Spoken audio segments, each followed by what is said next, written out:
NFL free agency is open. The legal tampering period has begun. The latest moves and what everybody did to get ready for free agency. Tons of trades, tons of signings, all that and more coming up on today's Peacock and Williamson.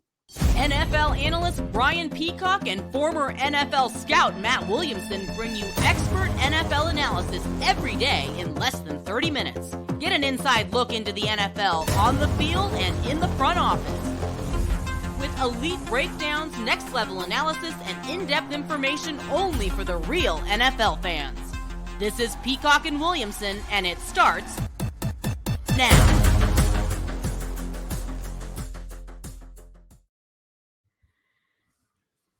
Welcome to the Peacock and Williamson NFL Show. Brian Peacock alongside Matt Williamson at BD Peacock at Williamson NFL. Thanks, everybody, for making us your first listen on the Locked On Podcast Network, your team every day. We love all the everydayers, and we love it when you are subscribed on YouTube and everywhere you get your podcast. Today's episode of Peacock and Williamson is brought to you by FanDuel. Make every moment more. Right now, new customers get $150 in bonus bets with any winning $5 bet. That's $150 if your bet wins.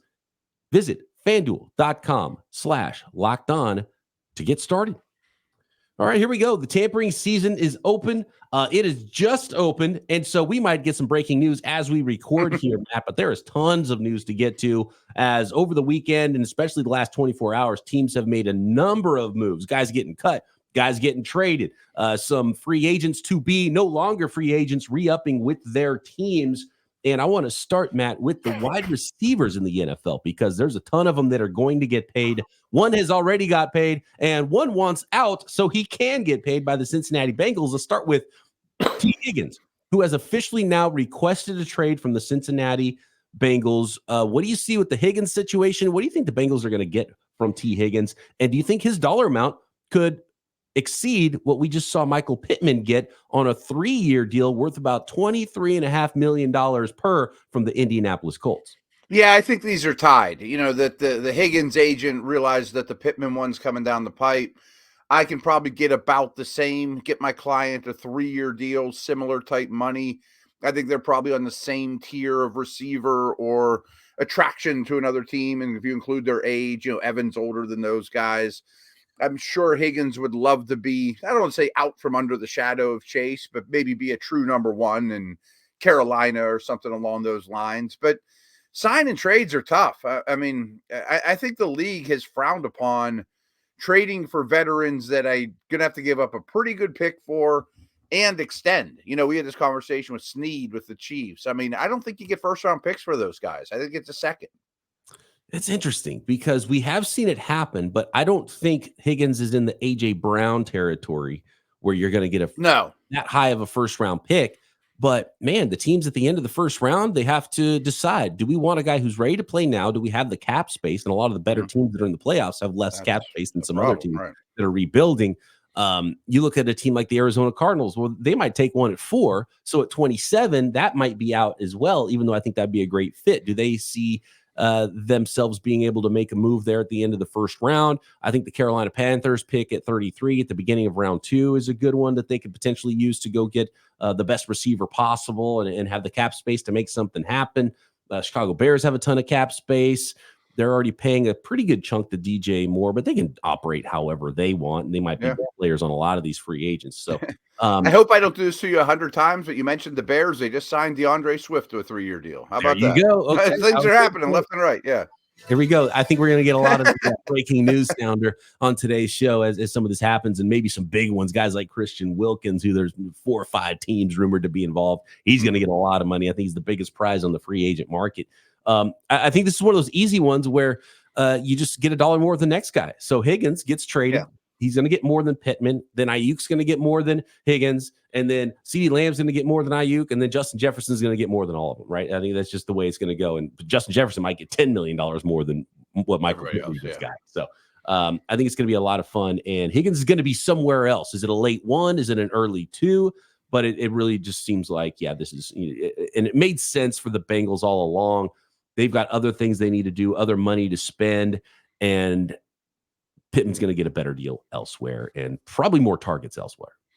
Well, the Bengals will get some sort of draft pick in return, but all of a sudden, you basically have one receiver. You have no tight ends under contract. If Higgins and Boyd are both up or gone, you're pretty light there. You're moving on from Mixon. Your right tackle's a free agent, and Reader's a free agent. Like, they got a lot of – I mean, I know they have some money and they're going to get some more resources, but team could look a lot different. And they could – I mean, there's going to be a number of really good wide receivers and offensive linemen at their spot in the first round too. So one of those can get knocked off pretty quickly. And then how do they fill the rest in free agency is the question. They might have another first round pick, or at least a top 50 pick for sure. Because if it's not a first rounder for Higgins, he's going to get an early 2, I would think, at least. I think so too. And so we'll see how that plays out for the wide receiver market. The quarterback market doing some things as well. Baker Mayfield, $100 million contract. Good for him. Like, what a career path for Baker Mayfield in resurrecting his value with the Tampa Bay Buccaneers. He was nearly going to be a journeyman backup. Like, that's how it was. He went from number 1 pick to, oh my gosh, he's going to get a big contract from the Browns. That got weird. Didn't happen. Oh, he's a journeyman backup. Nobody likes him. He's going to get traded for a 6th round pick. Like Mac Jones just did. And he resurrected his career. He's back with the Tampa Bay Buccaneers. He's going to get a nice little contract here, and good for him. And the opposite of what's happening with Russell Wilson, who gets a veteran minimum contract with the Pittsburgh Steelers. So quarterback movement as well. And we're waiting on Kirk Cousins here in free agency. So should we just break these? First off, I like the Pittman extension. We kind of brushed over that real quickly. I think he's a very underrated receiver. Just wanted to throw that out here. He's worth the money. And he's not getting crazy money. And no.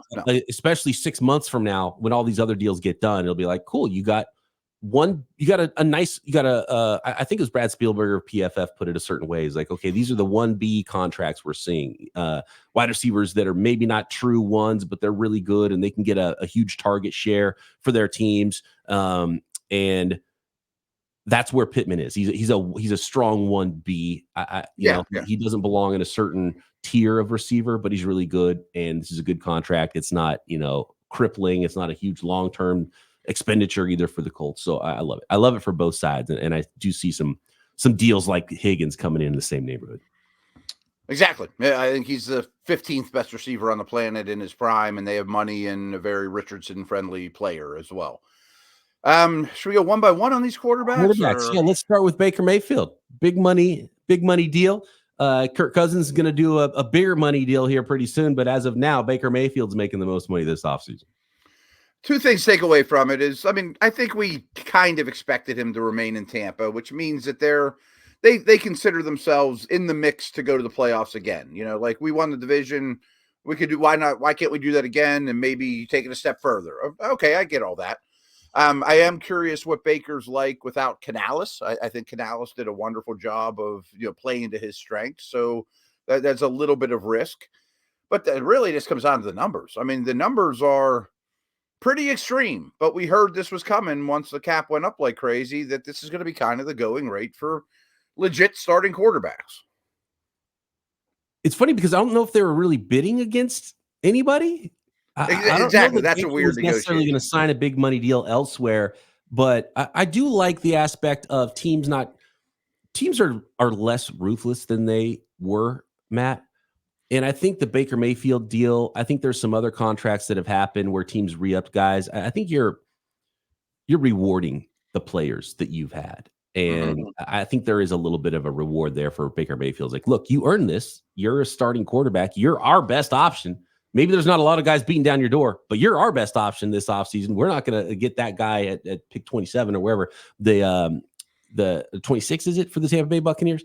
But so it's a good deal. I like the deal for both sides, and congrats on Baker for that one. To be honest with you, I hate the Russell Wilson to Pittsburgh, and I hate the Mac Jones to Jacksonville even more, Matt. Like this is the worst move possible for Mac Jones. Could you be in a place where you're less likely to play and resurrect your career like we just saw for Baker Mayfield if you're Mac Jones? Like he's not even in stopgap land right now, and the reports were that Jacksonville, not only was it the best offer the Patriots got, it was the only offer, a 6th round pick for Mac Jones to the Jacksonville Jaguars.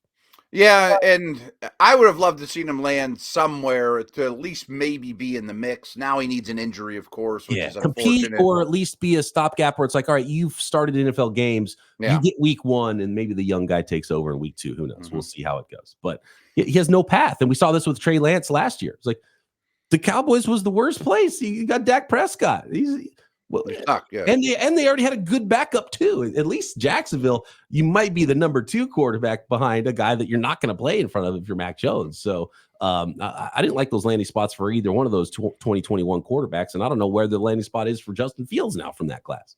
Yeah, and real quick on Mac, the reason you get him so cheap is, of course, his new team, Jacksonville, is not going to pick up his 5th-year option.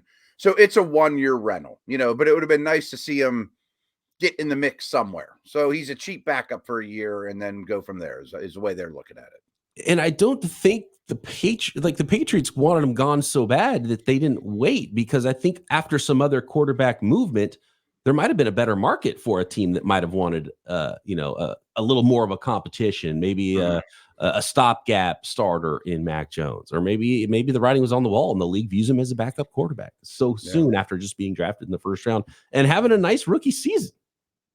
Yeah, that's the thing. I think he's worth the risk. I think it's pretty clear that New England is going to draft one, and they're going to sign a Brissett or somebody. So let's get anything we can for him. But it was the expected outcome. I just thought there would be a better opportunity for Mac Jones. Me too. That is an awful opportunity for him with Jacksonville. It is his hometown team, so maybe that's preferable to him to sit for a year and hit free agency next year and try to do something. But unless there's an injury, Mac Jones is not going to play in 2024. He's going to hold a clipboard. Yeah, exactly. Let's get to Russell Wilson next. Your Pittsburgh Steelers, Matt. Russell Wilson, what does that mean? What do you think about it? And the latest free agents moves, there's trades, there's cuts, there are signings, and no doubt more signings to come, probably as we record here on this Monday morning as legal tampering is open. This episode of Peacock and Williamson is brought to you by eBay Motors. Passion, drive, patience. What brings home the Lombardi Trophy is also what keeps your ride or die alive. eBay Motors has everything you need to maintain your vehicle and level it up to peak performance, from superchargers, roof racks, exhaust kits, LED headlights, and more. It'd be nice for NFL GMs if they could upgrade their systems as easily as you can upgrade your car's systems with eBay Motors. Whether you're into speed, power, style, eBay Motors has got you covered. Over 122 million parts for your vehicle. You'll find exactly what you're looking for, and eBay Guaranteed Fit. Your part is guaranteed to fit your ride every time, or your money back, because with eBay Motors, you're burning rubber, not cash. With all the parts you need at the prices you want, it's easy to turn your car into the MVP and bring home that W. So keep your ride or die alive at ebaymotors.com. Eligible items only. Exclusions apply. eBay Guaranteed Fit only available to U.S. customers.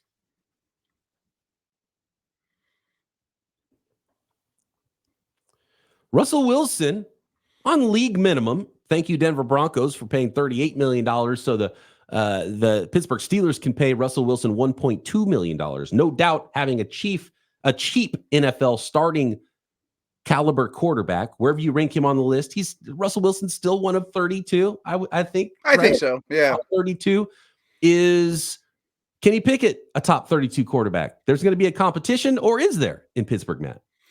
That I don't know. That's probably the only answer I can't question on this is, what's now the plan? Are they going to go head-to-head in training camp? I tend to think that's how it'll be framed, and Wilson will emerge.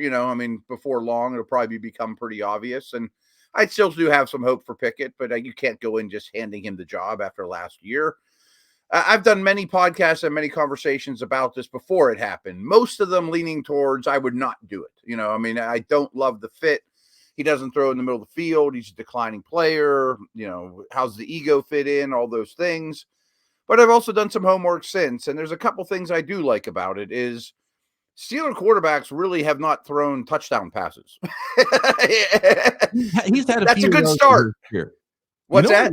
Speaking of he's had a few of those touchdown passes in his career, and I do love the idea of him throwing those rainbows. He does throw a beautiful deep ball, and his deep balls are great. He's had one of the greatest deep balls in this generation of quarterbacks. And George Pickens can catch those deep balls. So I like that combination. My question is with Arthur Smith's offense and the over the middle stuff. And that's where Russell Wilson has struggled timing and over the middle.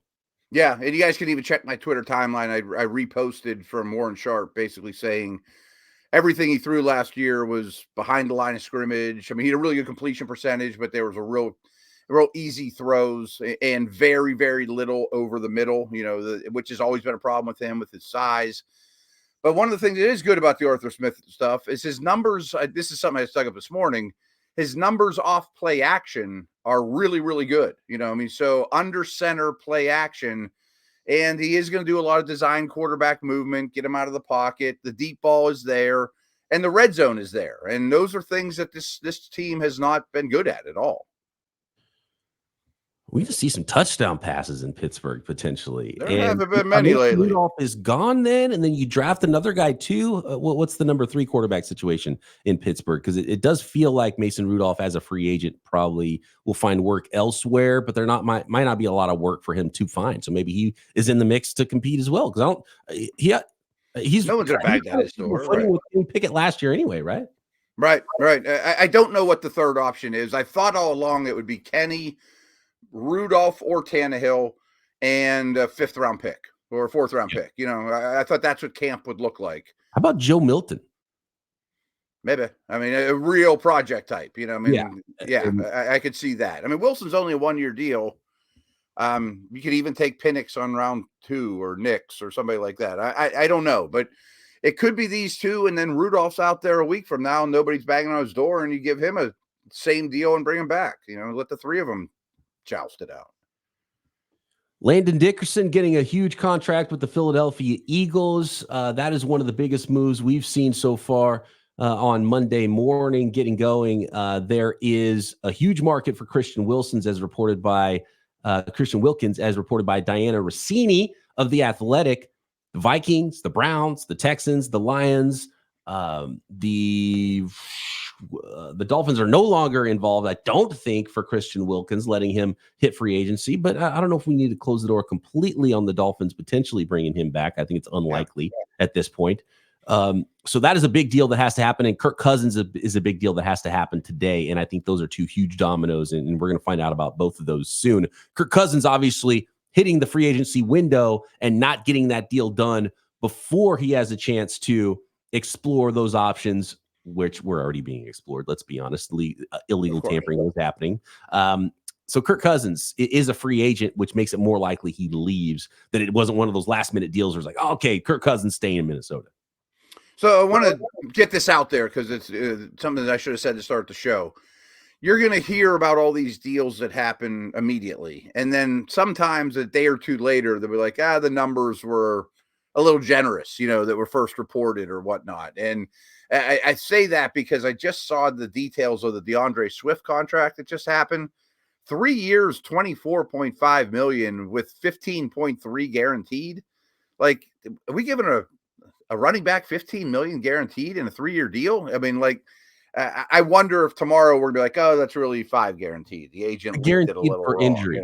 Yeah. Right. Yeah. There's some wording that happens, and it's almost 100% that first, because the agent leaks that. It comes from the agent. They have a buddy deal with Schefter and Rappaport, and it's funny because I love how now that those guys just put the agent's name in there. Great deal done by so-and-so agency. Good job. Right. That's not even write the tweet for you, potentially, I think, in a lot of cases, So the agent wants the biggest number figure out there. And some of the deals are 4-year deals, but the last 2 years are balloon, non-guaranteed, and they're going to get cut before it happens. So, always wait for the structure. Wait for the structure on some of these deals, especially the ones that you're like, I'm not sure about that one. That seems a little much weird. Structured differently than what the original report looks like that comes from the agency side. Give it a day or two. Yeah. Arik Armstead released by the San Francisco 49ers is another, by the way, on the Landon Dickerson contract. Huge deal for an interior offensive lineman. Eagles signed the guard 4 years, $84 million. And again, that's one of those that might look a little different, but man, huge money there. The Eagles doing a ton, Matt. They might be trading both of their current edge rushers in Sweat and Hassan Reddick and Reddick, yeah. Like they're rumored to still be in on big name free agents too. I'm not sure what's going on in Philadelphia. It's been a whirlwind of 12 months for the Eagles. Yeah, and they're not an organization sit on their hands. I mean, there are 2 new coordinators. I'm sure they made it clear that the head coach is next if it goes like the second half of the season went. A lot of changes in personnel, Kelsey's retirement. Dickerson's one of the best guards in the league. I mean, but I'm sure he pounced on this after Kevin Dotson's deal got let out too, who's making a nice chunk of change as well. I mean, these aren't the best guards in the league, but they're really good players. Couple kickers signing. We got to give some love to the special teamers out there. Greg Zuerlein, 2 years, 8.4 with the New York Jets, re-signing there. Chase McLaughlin, Buccaneers, re-signing the kicker to a 3-year contract. And I'm just kind of waiting. I'm biding my time here, and we'll be back in a second. I feel like there's some stuff that is about to break here as we are in the first 30 minutes or so of legal tampering on this Monday before free agency officially gets going. But we know that by the time officially that free agency starts, the first wave of free agency is actually over, and it happens in this 2 days, and it happens in the first couple hours of legal tampering in a lot of ways. So some of the biggest moves, what we expect to happen in free agency as the legal tampering period is open next.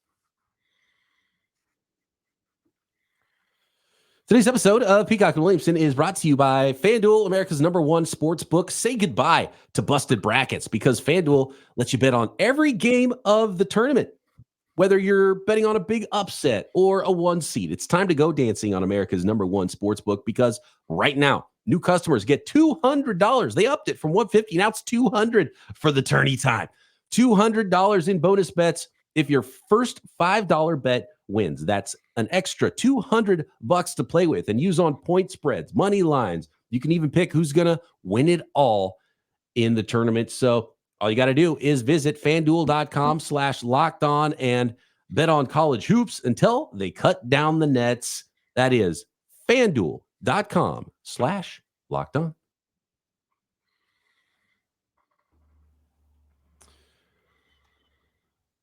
All right. Refreshing the feed here just to make sure we don't miss anything that's happening around the NFL. Nothing huge has happened yet. So what do you see that we haven't covered yet, Matt, that you think is important around the NFL, and what do you expect to happen here as we get going with the legal tampering? I mean, as expected, the Bears are aggressive. They've already added Swift and Byard. I didn't think a running back would be in the cards, but he's a pretty friendly guy for a first overall pick, Swift. I mean, so I understand that. I do want to pick your brain a little bit on the Armstead move, but I also wanted to mention these centers that are getting scooped up quickly. I mean, Mitch Morse was in Pittsburgh a couple hours before Russell Wilson was here. Didn't get a deal done. Went to Jacksonville. They nailed him. I thought he'd been a great addition for either team, so that's a nice pickup. The Raiders didn't allow their center to test the market. James, he's going to be, stuck there, or not stuck there, but happy with them. Glass now staying in Detroit. Disrespect to the Raiders. I know that was rough because, I mean, I like the guy. I was hoping he'd be in the board for the Steelers to go get him. So that came out wrong, So I'm always rough on the Raiders. My fault, But no, some center news. I mean, I thought that's kind of interesting to go along with the Dickerson news, who was a former center at Bama. But do you think the Armstead release might pave the way for a Joey Bosa edition? I mean, like a Hargrave-like D-line edition. The Niners are up to something. They restructured Fred Warner the last couple of days to create some cap space, and they needed to create a little bit of cap space. But Armstead has been such a good player for a long time for the 49ers. He was the longest tenured 49er. Everyone loves him. They call him the blueprint. Wouldn't be shocked at all if he ends up somewhere, Texans, Dolphins, Titans, so many landing spots. People don't give Wilkins. That has worked with him before in the past that comes from the 49ers organization, right? But then there's always a ton of teams that need, defensive tackles. He could play big end. He could play a 5 technique. He's a very versatile player. But they're up to something. And Mike Silver, formerly of NFL.com, he's now San Francisco Chronicle and really plugged in with the 49ers. And he thinks that something big is going to happen potentially for an edge rusher. I think that Joey Bosa is going to get released by the Los Angeles Chargers. It sounds like they're trying to trade Mack and Bosa. They both could even be released. Bosa's got this, this guarantee happening in his contract, which I think means he's going to be released. I don't think anybody's going to take on Bosa's contract. So maybe a short-term friendly deal, like a 1 year, let the brothers play together, see if they can win a ring together type of a deal. Bosa proves he can be healthy. That could be a possibility, but they're definitely planning something and clearing some cap space. So expect the 49ers to be active and maybe have a surprise move that you didn't expect for a team that was up against the cap to start the offseason, just like last year with Javon Hargrave. And maybe it's a trade. Ayuk thing is still up in the air. Do they love Ayuk? Are they willing to give him $25 million per year? We'll find out there. So it's going to be an interesting offseason for the 49ers where it seemed like it could be boring. They're never boring, and they're a competitive group. Like Kyle Shanahan, they're not going to sit around either. John Lynch GMs like he played. He's competitive. If there's a great player, if there's some way he can improve his football team, he's going to try to do it. Kind of like the Eagle conversation we had. You know what I mean? Yeah. Like they're sort of the powerhouses in the NFC and didn't go as planned for the Eagles, but we're not going to just wait around and just be happy and run it back. I mean, I get the impression with both those teams. They're good, strong front offices. By the way, Matt, I am 0 for 2 on my quarterback landing spot best fit so far. Mac Jones, thought he'd get at least some sort of a better opportunity. He's in Jacksonville, missed on that one. I liked Russell Wilson for the Raiders more. He ended up in Pittsburgh. So that means I'm going to be 0 for 3 because Justin Fields is not going to Pittsburgh now. And Adam Schefter reports it doesn't sound like the Atlanta Falcons have given Justin Fields any kind of a strong consideration. I thought he might not be a great fit for them. And we've been asked this in the mailbag, Matt. Is it possible that Justin Fields is actually still with the Bears and they still draft Caleb Williams number 1? I don't think that's insane, and you could at least hang on until a quarterback injury in the preseason or something like that could happen, make that a more attractive move. Don't sell yourself short. It was a layup, but you got Baker Mayfield, right? So you got one. There you go. Okay. I hit one. One. Wasn't the toughest one. It wasn't from 3-point land, but it was still, you still nailed one. It's funny. I feel like we're dragging our feet at the end of this podcast because any second now, we know as soon as we hit the record button finished, it's going to be like, bum, bum, bum, huge trade, blah, blah, blah. We didn't touch on Chris Jones, though. I think he's worth more to the Chiefs than he is any other team. They know he takes plays off. They probably even condone it and say, bring it on third down, bring it on the playoffs. We have an understanding. They look at him as a leader, run it back. So I do think we need to at least bring that up. It's only been like 48 hours since the Chris Jones. I feel like that was ages ago that deal happened. Right. We haven't done a podcast since then. That's right. Yeah, Chris Jones.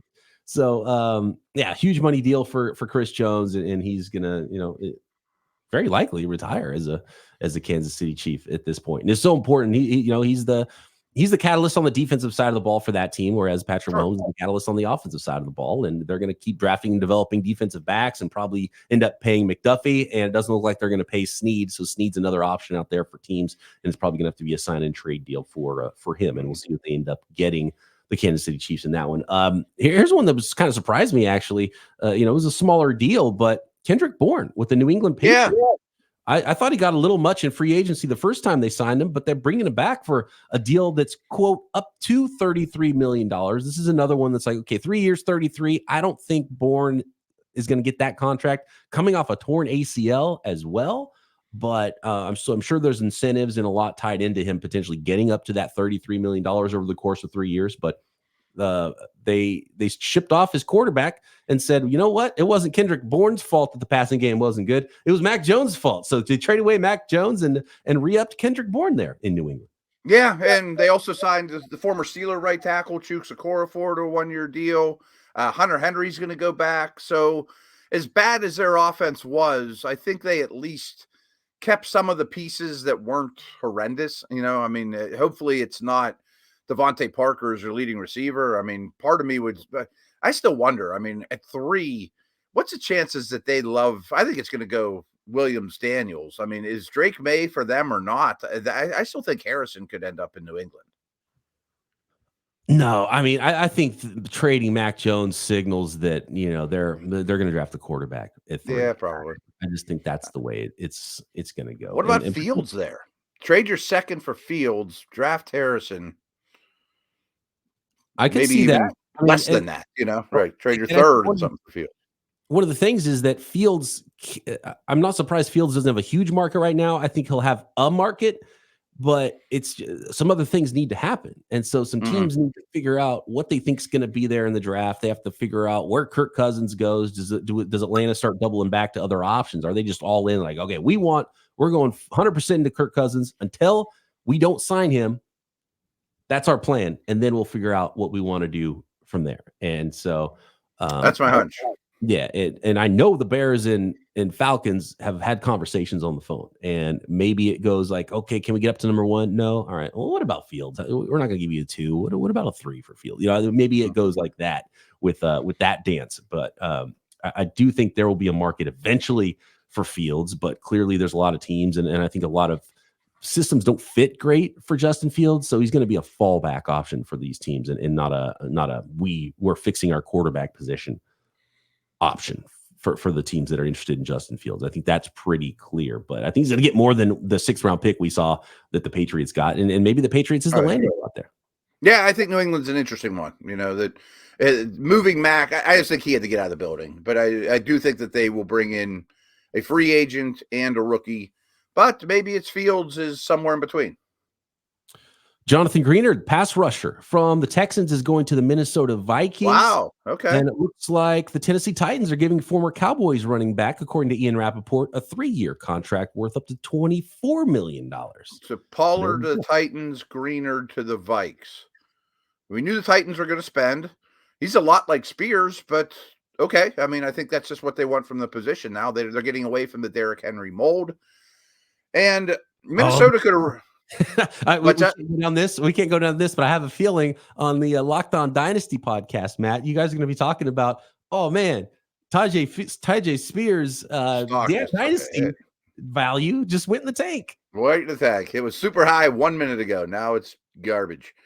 But I wonder, I mean, the Vikings, this is a big signing for them. They're probably in it to win it, though. I mean, I doubt they're ripping it down. Maybe they think they have a Cousins deal intact too.